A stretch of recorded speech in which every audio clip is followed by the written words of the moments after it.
नमस्कार। हमारी ज्योतिष सीखने की इस सीरीज में आपका बहुत बहुत स्वागत है। आज हम एक बहुत ही दिलचस्प टॉपिक पर बात करने वाले हैं। क्या होता है जब बृहस्पति यानी ज्ञान और विस्तार के ग्रह कुंडली के छठे भाव में बैठते हैं। इस घर को रिपु भाव भी कहते हैं, मतलब दुश्मनों का घर। तो चलिए देखते हैं कि ये कॉम्बिनेशन हमारी जिंदगी पर कैसा असर डालता है। तो ये छठा भाव, ये संघर्ष का घर माना जाता है। यहाँ बात होती है दुश्मनों की, बीमारियों की और रोजमर्रा की मुश्किलों की। अब जरा सोचिए, बृहस्पति जैसा एक शुभ और महान ग्रह जब इस चुनौती भरे घर में आ जाए तो क्या होगा? यह हमारी जिंदगी को कैसे बदल सकता है? आज की हमारी चर्चा में हम स्टेप बाय स्टेप आगे बढ़ेंगे।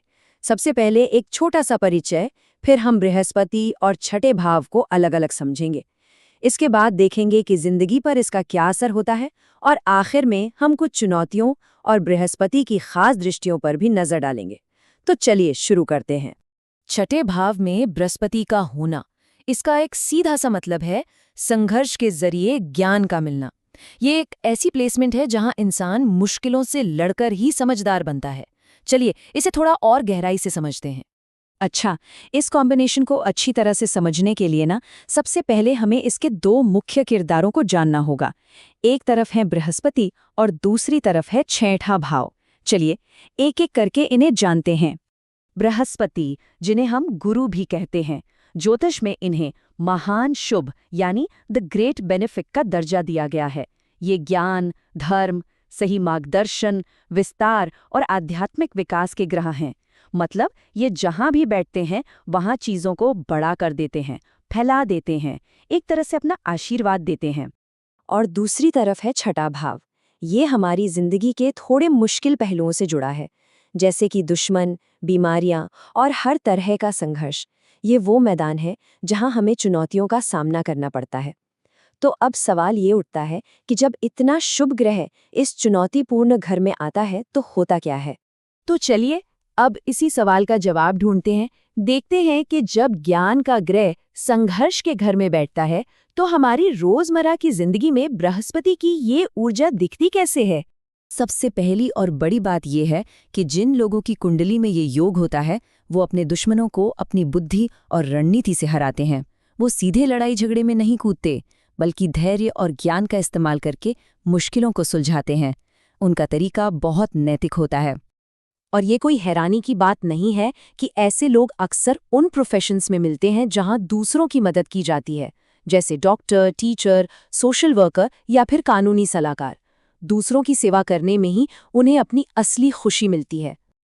अगर सेहत की बात करें तो छठे भाव में बृहस्पति का होना एक अच्छा संकेत है। ये बीमारी से जल्दी ठीक होने की क्षमता देता है। इंसान अपनी सेहत और लाइफस्टाइल को लेकर काफी जागरूक रहता है और कई बार तो हीलिंग साइंसेज में भी उसकी गहरी रुचि होती है। लेकिन हम सब जानते हैं कि बृहस्पति की एक आदत है चीजों का विस्तार करना, उन्हें बढ़ाना। तो क्या सेहत के मामले में इसका कोई नेगेटिव साइड भी हो सकता है? जी हाँ, बिल्कुल हो सकता है। बृहस्पति हर चीज को बड़ा करता है, तो वो हमारी भूख को भी बढ़ा सकता है। इसलिए इस प्लेसमेंट वाले लोगों को ज्यादा खाने और वजन बढ़ने की आदत से सावधान रहना चाहिए। यहाँ पर संतुलन बनाए रखना बहुत जरूरी है। तो चाहे वो ऑफिस का कंपटीशन हो या जिंदगी की कोई और दौर, ये लोग जानते हैं कि जीतना कैसे है, अपनी ताकत से नहीं बल्कि अपने ज्ञान और धैर्य के बल पर। चलिए अब थोड़ा और आगे बढ़ते हैं, बात करते हैं कुछ संभावित चुनौतियों की और बृहस्पति की उस विशेष शक्ति की जिसे हम ज्योतिष में दृष्टि कहते हैं। लेकिन यहाँ एक चेतावनी भी है। अगर किसी की कुंडली में बृहस्पति कमजोर है तो ये प्लेसमेंट कुछ परेशानियां भी दे सकता है, जैसे कानूनी मामले, कर्ज की समस्या या जरूरत से ज्यादा खाने पीने की वजह से होने वाली हेल्थ प्रॉब्लम्स। इसलिए अपनी कुंडली का पूरा विश्लेषण करवाना हमेशा जरूरी होता है। पर बृहस्पति की एक सुपर पावर भी है, इसकी दृष्टि। छठे भाव में बैठकर गुरु अपनी शुभ दृष्टि 3 और भावों पर डालते हैं। 10वें भाव पर, जो करियर और समाज में मान सम्मान का है। 12वें भाव पर, जो आध्यात्मिकता और विदेश यात्राओं से जुड़ा है। और दूसरे भाव पर, जो धन और वाणी का है। मतलब एक जगह बैठकर गुरु इन सभी क्षेत्रों में तरक्की और सफलता का आशीर्वाद देते हैं। तो इन सारी बातों का सार क्या है? छठे भाव में बृहस्पति का होना आखिर हमें क्या सिखाता है? ये सब कुछ चुनौतियों के जरिए ज्ञान पाने के बारे में ही है।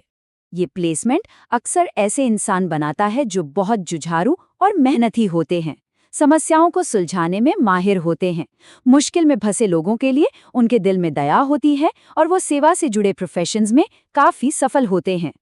संक्षेप में कहें तो ये प्लेसमेंट हमें सिखाता है कि हम अपने संघर्षों को ही अपने विकास का सबसे बड़ा अवसर कैसे बना सकते हैं। ये आपको चुनौतियों को स्वीकार करने और उनसे पहले से ज्यादा मजबूत होकर निकलने की शक्ति देता है।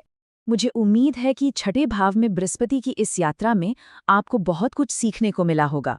अगर आप वैदिक ज्योतिष के बारे में और भी गहराई से जानना चाहते हैं तो हमारे चैनल को लाइक, शेयर और सब्सक्राइब करना ना भूलें। आपके सहयोग के लिए बहुत बहुत धन्यवाद। नमस्कार।